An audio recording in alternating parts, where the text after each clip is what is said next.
Hi, what's up guys? I'm Naseem and today we are going to study about magnetic field produced by a current carrying loop.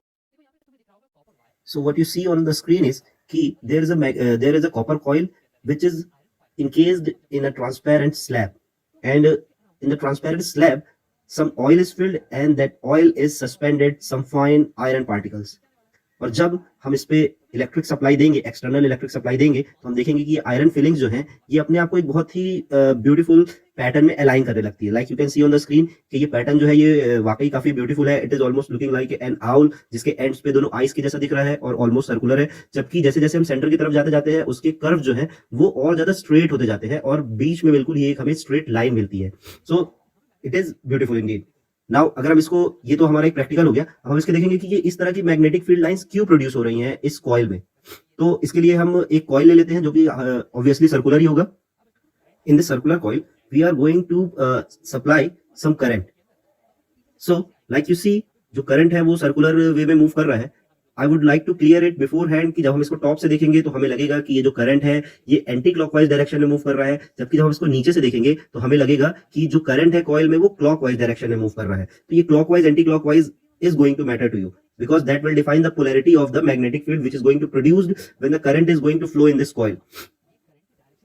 So you guys are now familiar with the right hand thumb rule, which basically says that if we align our thumbs in the direction of magnetic electric current, then the curl of our fingers are going to show the direction of magnetic field, right? So that same thing we are going to do here with this coil.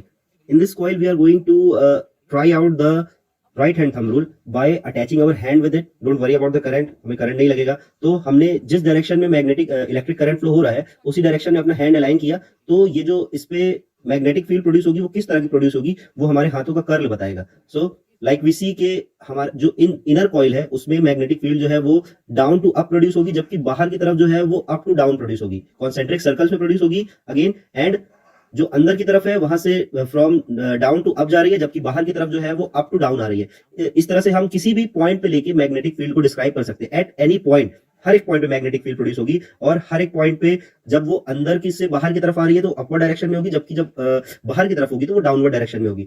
हम इसको किसी भी point पे लगा के इसको show कर सकते हैं राइट हैंड थंब रूल की हेल्प से कि मैग्नेटिक फील्ड की डायरेक्शन क्या होने वाली है।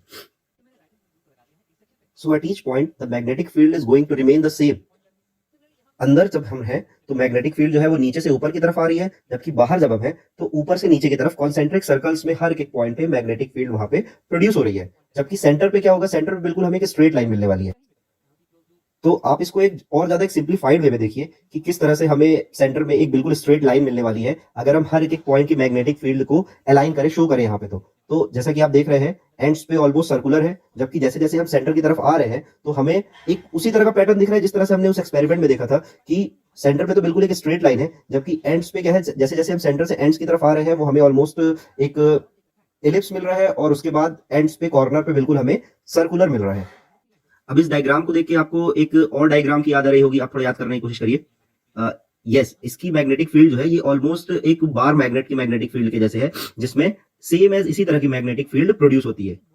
नाउ अगर अब हम इसकी पोलैरिटी की बात करें तो कौन सा नॉर्थ पोल होगा और कौन सा साउथ पोल होगा, तो उसके लिए हमें डायरेक्शन ऑफ करंट पे जाना पड़ेगा। अगर हम इसको टॉप से व्यू करें और डायरेक्शन ऑफ करंट हम इसको देखें कि एंटी क्लॉकवाइज डायरेक्शन में अगर कॉइल में करंट मूव कर रहा है तो वो हम उसको बोलेंगे नॉर्थ पोल। जबकि अगर हम उसको नीचे से देखेंगे तो हमें लगेगा कि जो करंट है वो क्लॉकवाइज डायरेक्शन में फ्लो कर रहा है, तो हम उसे बोलेंगे साउथ पोल। वंस अगेन, अगर हम टॉप से देख रहे हैं कॉइल को तो हमें ये लगेगा कि जो करंट है वो एंटी क्लॉकवाइज डायरेक्शन में है, then we will call it north pole. जबकि हम नीचे से देखेंगे तो हमें ऐसा लगेगा कि जो करंट है वो क्लॉकवाइज डायरेक्शन में घूम रहा है, फ्लो कर रहा है, तो हम उसे बोलेंगे साउथ पोल। हम इसको एक दूसरे एंगल से भी देख लेते हैं। अगेन जैसा कि मैंने बोला, जब हम इसको टॉप से देखेंगे तो हमें यहाँ पे दिख रहा है कि करंट जो कॉइल में है वो एंटी क्लॉकवाइज डायरेक्शन में घूम रहा है, तो हम उसे बोलेंगे नॉर्थ पोल। जबकि उसी का अपोजिट हम नीचे से देख रहे हैं उसको, तो हमें लग रहा है कि करंट जो है वो क्लॉकवाइज डायरेक्शन में घूम रहा है, तो हम उसे बोलेंगे कि जो पोलैरिटी है उसकी वो साउथ पोल है। आई होप आप लोगों को टॉपिक समझ में आया होगा बच्चों। Thank you, thanks for watching.